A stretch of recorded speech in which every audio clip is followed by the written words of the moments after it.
안녕하세요. 사연을 시작하기에 앞서 구독과 좋아요 부탁드려요. 감사합니다. 사연 시작해 볼게요. 제 우스갯소리가 있습니다. 인생은 60살에 결정된다고요. 40년 전 학창시절에는 몰랐죠. 그때는 제 친구 정현우가 세상의 모든 것을 가진 것 같았으니까요. 그리고 저는 아무것도 없었습니다. 고등학교 시절 저는 우리 반에서 가장 가난한 학생이었어요. 어머니는 식당 일을 하셨고 아버지는 공사장에서 일용직으로 일하셨죠. 집은 반지하방이었고 교복은 늘 해지고 낡았습니다.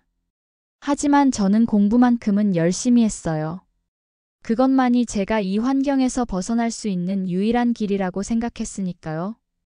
반면 정현우는 달랐습니다.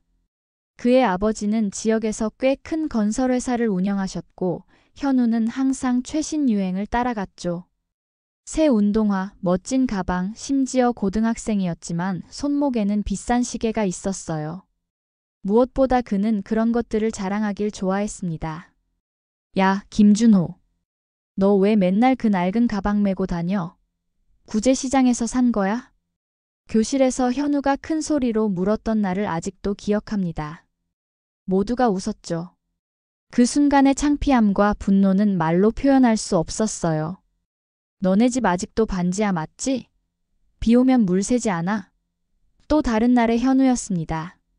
그의 말 한마디에 교실은 웃음바다가 되었고 저는 고개를 숙인 채 책상만 노려보았죠. 그렇게 3년이 흘렀습니다. 같은 반이었던 우리는 결국 다른 대학에 진학했어요. 저는 장학금을 받아 서울의 명문대에 들어갔고 현우는 아버지 덕에 그럭저럭 괜찮은 대학에 갔다고 들었습니다. 대학 입학 후 우리는 연락이 완전히 끊겼고 저는 사실 감사했어요. 더 이상 그의 조롱을 듣지 않아도 된다는 사실이 얼마나 기뻤는지 모릅니다. 대학 시절 저는 아르바이트를 하며 학비와 생활비를 벌었습니다. 주로 식당에서 서빙과 주방 보조 일을 했는데 그러면서 요리에 흥미를 갖게 되었어요. 특히 한식에 대한 관심이 커졌고 틈틈이 요리책을 보며 레시피를 공부했죠. 졸업 후에는 한 유명 한식당에 취직해 기본부터 차근차근 배웠습니다. 요리사로 5년간 경력을 쌓은 후 30대 초반에 작은 분식점을 열었어요. 특별한 레시피로 만든 떡볶이와 튀김이 입소문을 타기 시작했고 점차 가게가 번창했습니다.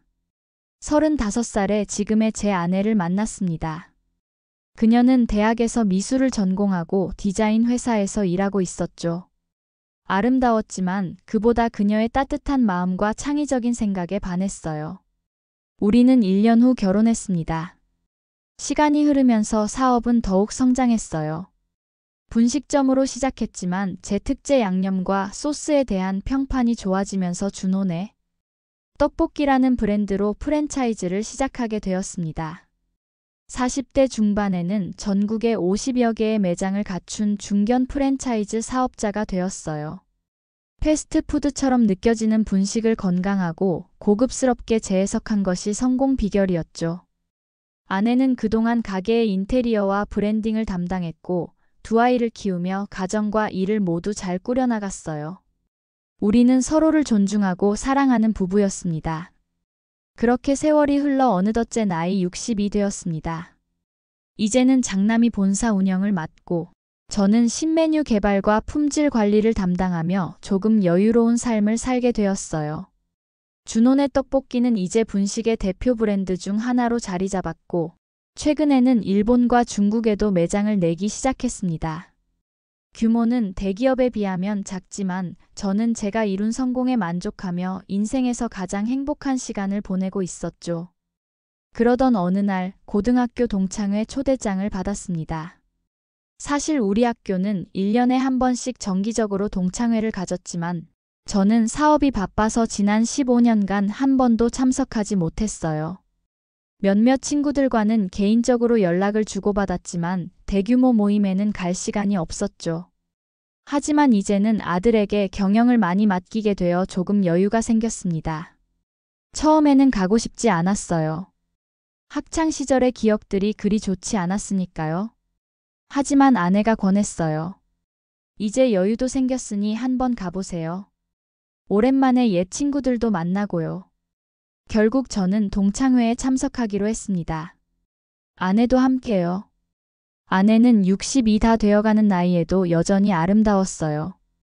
그날 밤 저희는 동창회 장소로 향했습니다. 동창회 장소에 들어서자 많은 얼굴들이 저를 반겼어요. 대부분은 제가 기억하지 못했지만 몇몇은 알아볼 수 있었죠. 그리고 그곳에 정현우가 있었습니다. 40년이란 세월이 흘렀지만 그의 오만한 표정은 여전했어요. 다만 예전의 번듯한 모습은 찾아볼 수 없었죠. 살이 많이 찌고 얼굴은 술로 붉어져 있었습니다. 저는 아내와 함께 자리에 앉았고 옛 친구들과 이야기를 나누기 시작했습니다. 대부분은 평범한 중년의 삶을 살고 있었어요.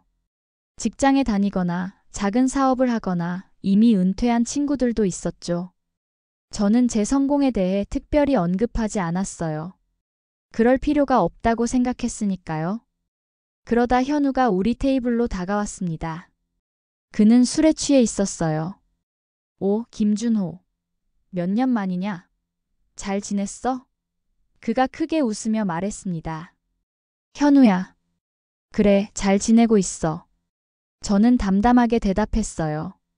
현우는 제 옆에 앉은 아내를 쳐다보더니 갑자기 말했습니다.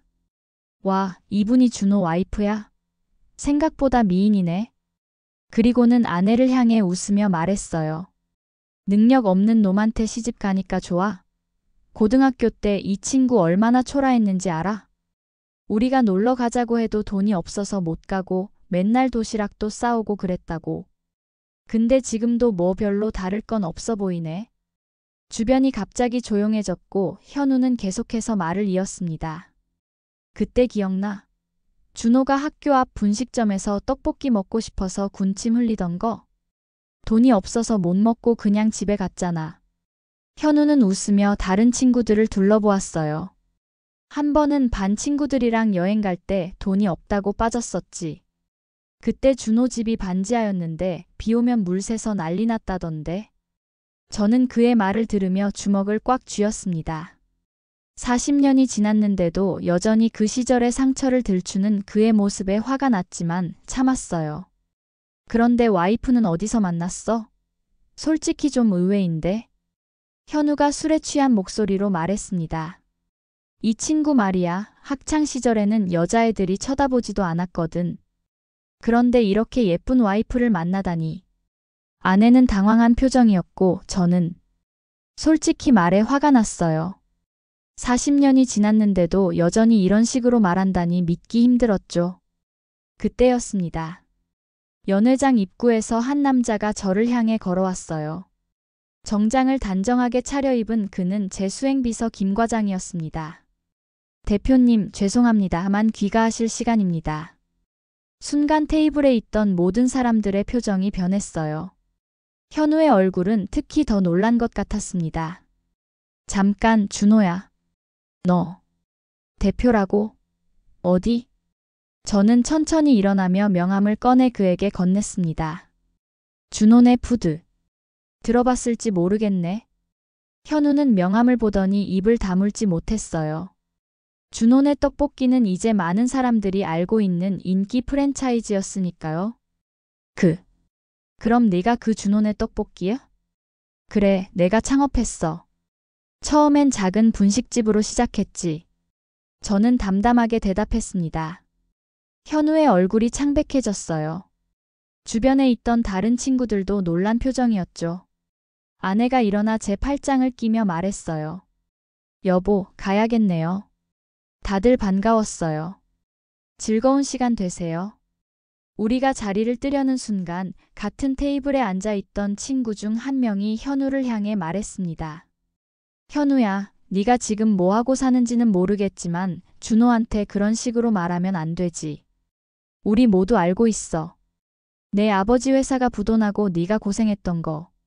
그리고 부자 와이프 만나서 결혼하고 놀기만 했다가 바람 피워서 이혼당한 것도. 순간 더 깊은 침묵이 흘렀습니다. 현우의 얼굴은 이제 분노로 붉어졌어요. 뭐라고? 그런 소리 함부로 하지 마. 하지만 다른 친구도 거들었습니다. 거짓말 그만해, 현우야. 우리 모두 알아. 네가 대학 졸업하고 제대로 된 직장 한 번 다녀본 적 없다는 것도, 전부 와이프 돈으로 살았다는 것도. 이제 와서 준호한테 그런 말을 하다니. 현우는 더 이상 할 말이 없어 보였어요. 그는 자리에서 벌떡 일어나 화장실 쪽으로 사라졌습니다. 저는 그 자리에서 모두에게 정중히 인사하고 아내와 함께 연회장을 나왔어요. 차에 오르자 아내가 제 손을 꼭 잡았습니다. 괜찮아요, 여보. 저는 고개를 끄덕였어요. 네, 괜찮아요. 사실 조금 통쾌하기도 해요. 아내는 미소를 지었습니다. 당신은 성공했어요. 그것도 누구의 도움도 없이 오직 당신의 노력으로요. 자랑스러워해도 돼요. 집으로 돌아오는 길 저는 생각했습니다. 인생은 참 묘하다고요. 학창 시절 저를 비웃던 그 아이는 결국 자신의 인생을 망쳤고 글쎄요, 저는 그저 제가 할 수 있는 일을 했을 뿐입니다. 열심히 공부하고 열심히 일했어요. 그리고 운이 좋게도 좋은 사람들을 만났죠. 며칠 후 한 친구로부터 전화가 왔습니다. 동창회 이후 현우에 대한 이야기였어요. 그는 동창회 이후 모두에게 연락을 끊었다고 합니다. 아무도 그가 어디서 무엇을 하는지 모른다고 했죠. 저는 그저 그가 잘 지내길 바랄 뿐이라고 대답했어요. 준호야, 넌 정말 대단하네. 그 모든 어려움을 겪고도 성공했으니까. 그리고 그런데도 현우를 미워하지 않는 것 같아 보여. 저는 잠시 생각하다가 대답했습니다. 미워하진 않아. 사실 그가 없었다면 내가 이렇게 열심히 살지 않았을지도 몰라. 그의 조롱이 나에게는 오히려 동기부여가 됐으니까.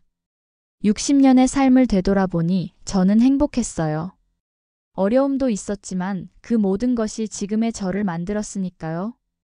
그날 밤 아내와 함께 와인 한 잔을 나누며 저는 생각했습니다. 가장 중요한 것은 타인과 비교하며 사는 것이 아니라 자신의 길을 묵묵히 걸어가는 것이라고요. 그리고 그 길에서 함께 할 수 있는 좋은 사람들을 만나는 것. 그것이 진정한 성공이 아닐까요? 이제 저는 사업에서 조금씩 물러나 아들에게 경영을 맡기고 있어요.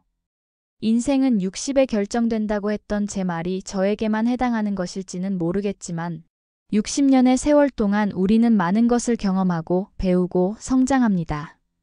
그리고 그 나이가 되어서야 비로소 깨닫게 되죠. 진정한 성공이란 무엇인지, 진정한 행복이란 무엇인지를요. 정현우를 다시 만날 일은 없을 것 같습니다. 하지만 만약 다시 만나게 된다면 저는 그에게 말하고 싶어요. 현우야, 인생은 길어. 아직 늦지 않았으니 내 인생을 살아봐. 다른 사람을 깎아내리는데 에너지를 쓰지 말고 내가 정말 하고 싶은 일을 찾아봐. 그가 그 말을 듣고 어떤 반응을 보일지는 모르겠지만 저는 진심으로 그가 남은 인생에서 행복을 찾길 바랍니다.